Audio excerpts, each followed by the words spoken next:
देखिए कितना हास्यास्पद भी है इसमें।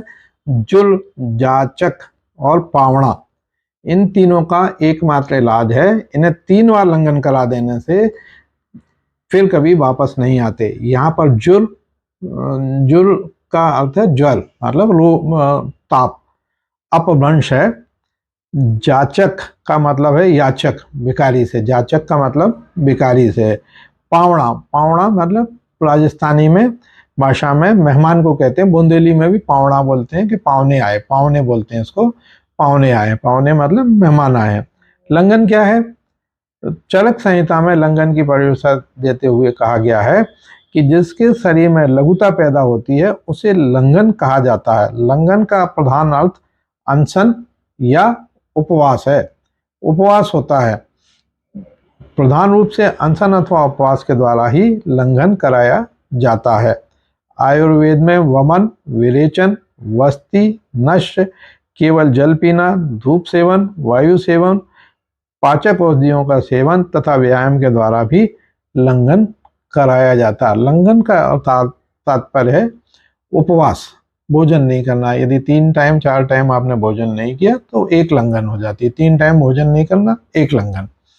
तो लांगने बोलते थे कि एक दिन लांग के दूसरे दिन, बुंदेलखंडी में लांगना बोलते हैं, है ना, लंघन बोलते हैं। तो लंघन का बड़ा महत्व, बुखार आते हैं तो खाना नहीं खाएं, ऐसा कहते हैं।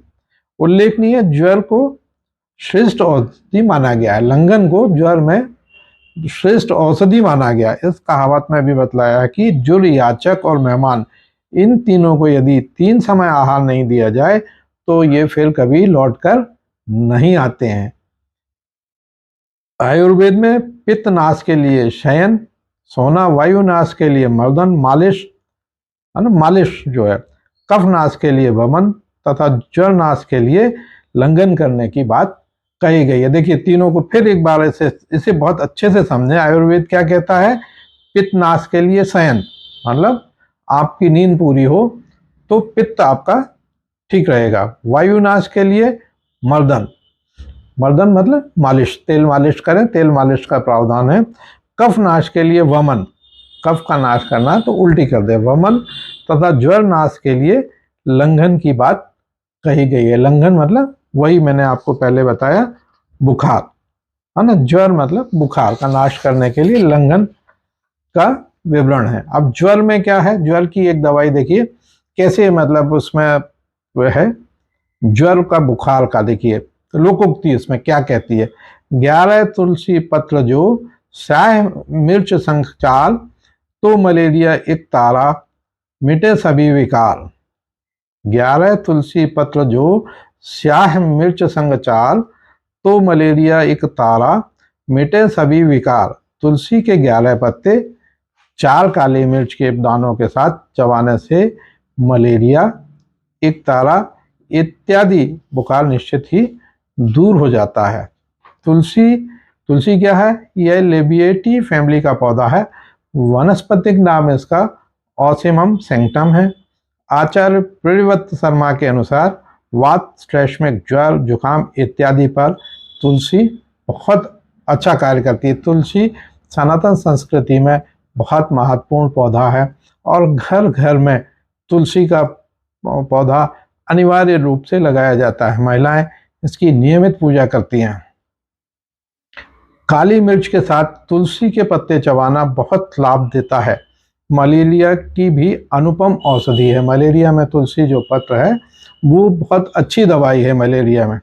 ऐसे अन्य बुखार जिनमें सर्दी अधिक लगती है उन पर भी तुलसी बहुत अच्छा कार्य करती है।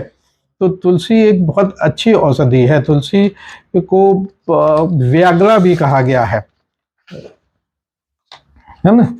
अब एक आप देखिए दृष्टि में कितना अच्छा है। यदि हम नेत्र की ज्योति, कुछ चीजें नेत्र से भी होती है ना, नेत्र भी आपको स्वस्थ रखना। नेत्र के लिए क्या कहा है? कौन सी लोकोक्ति है? मिट्टी के 9 पात्र में, 9 मतलब नया, त्रिफला निशी में डाल, प्रातः काल ही धोई के, आंख रोग को टाले, है ना। अर्थात मिट्टी के नए बर्तन में त्रिफला को पानी रात में भिगो दें, उस पानी में प्रातः आंखों को धोवें, इससे नेत्र रोग दूर हो जाते हैं। इसी प्रकार गिद्ध गिद्ध दृष्टि, गिद्ध दृष्टि का उल्लेख किया है। गिद्ध की दृष्टि कैसी होती है? गिद्ध को काफी दूर दूर तक दिखाई देता है।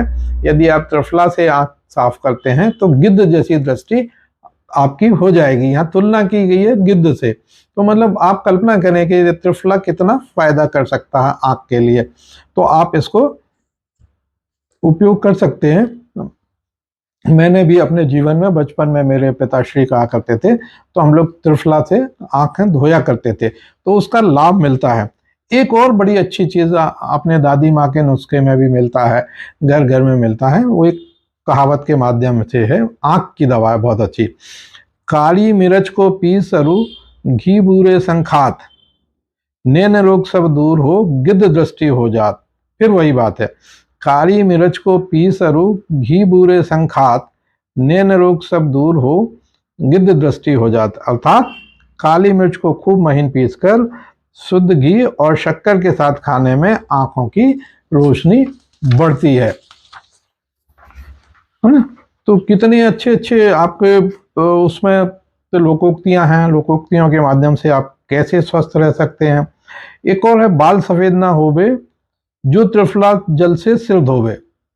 बाल सफेद ना बाके होवे जो त्रिफला जल से सिर धोवे। अर्थात जो त्रिफला के जल से सिर धोता है उसके बाल कभी सफेद नहीं होते हैं। त्रिफला का जल से शायद ही कोई धोता हो, मगर ये अच्छी लोकोक्ति है कि त्रिफला जल बाल सफेद ना बाके होवे जो त्रिफला जल से सिर धोवे। तो त्रिफला रात को डाल दें और सुबह उठ के उसको छान के उससे त्रिफला से अपना सर धो लें, तो उससे नहीं हो, आपके बाल सफेद नहीं होंगे।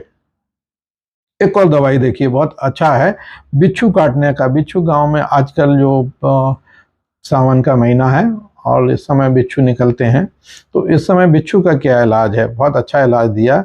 लहसुन दूध मदार को दोनों संग मिलाए, लहसुन दूध मदार को दोनों संग मिलाए, बिच्छू काटे पर धरे, बिच्छू तुरंत मिट जाए।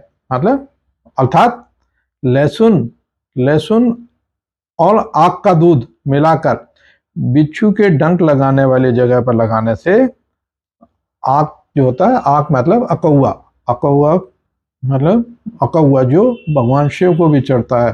अकौए के फूल चलते हैं और अकौए को जो अपन पत्ते को तोड़ते हैं तो उससे दूध निकलता है।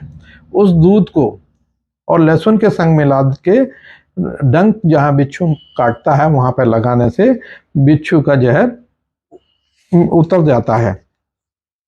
इसी तरह यदि खांसी का रोग हो जाए तो कहते हैं काली मिर्च महीन पिसावें, आक पुष्प अरु शहद मिलावें।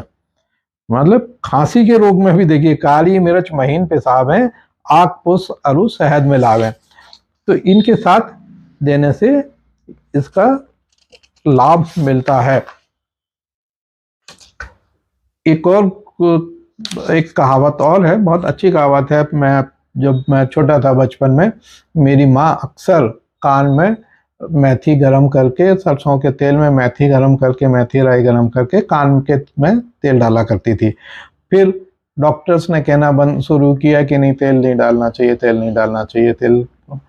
परंतु आयुर्वेद हमेशा कहता है कि कान में तेल डालना चाहिए। कान में तेल डाल के यदि आप गुनगुना कर सरसों का तेल डाल के और रुई लगा के सोते हैं तो नींद भी अच्छी आती है।